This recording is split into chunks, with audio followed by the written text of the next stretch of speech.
I'm sorry if I ignored the chat here. And I mean, surprise, surprise, they have another album coming. In fact, they have two albums coming. A new single come yesterday, Phantom Island. And most of the time, I do not, it doesn't matter the band or whatever, the era, I just almost never like a new song the very first time I hear it. This one, however, I did. In fact, I listened to it about 5 times yesterday, probably 6 or 7, really. and each time I just continue to like it more and more. And we also got some new tour dates for 2025. The album's going to include an orchestra, so most of the tour was also going to they're going to bring the orchestra on tour with them. They're hitting, if you're living in the Midwest, or especially specifically Ohio here, not a great tour for me, but I got pretty spoiled last year, so I'm not going to complain too much about that. They are hitting Chicago again, but it's a festival in Chicago. Can't imagine I'm going to go pay festival prices just to see one band. And then they're doing their own festival. They're hitting Billy's stomping grounds out in Colorado. I think an additional show in Colorado. A couple shows in New York, one at Merriweather in Maryland. I think they're stopping in Connecticut, Philadelphia. I think they're playing the Man in Philadelphia. So it's like while the shows are not as many of them, the venues are picking up in size.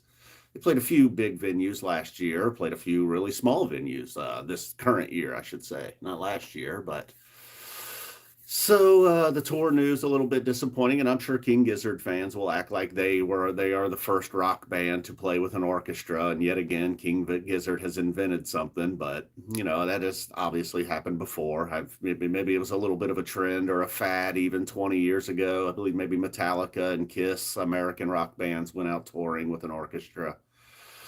And whatever. Not to compare Kiss and Metallica to King Gizzard, but they're successful rock bands. They did the whole orchestra thing.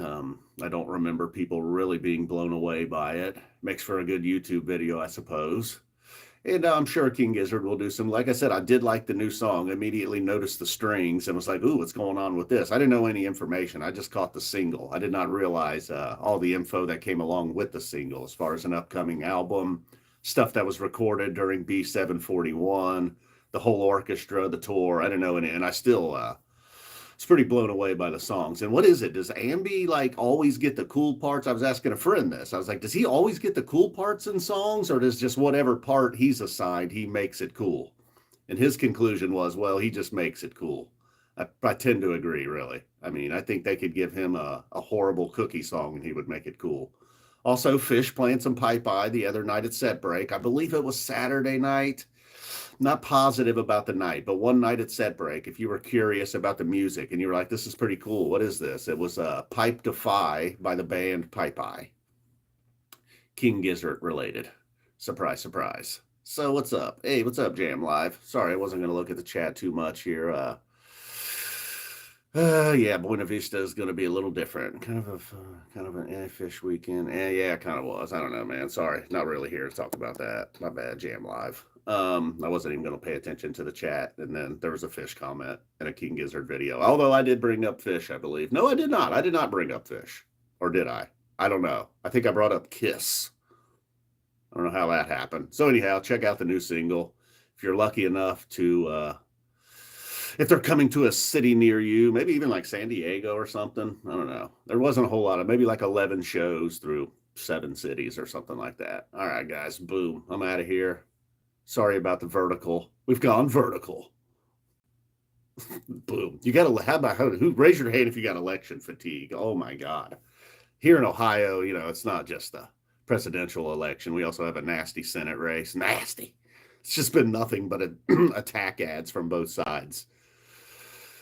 And you can't avoid them. It's just like everywhere. Look, there's an ad hanging in my tree right now. All right, guys, boom, we're out of here. Love you. Thanks for chatting, but I'm out.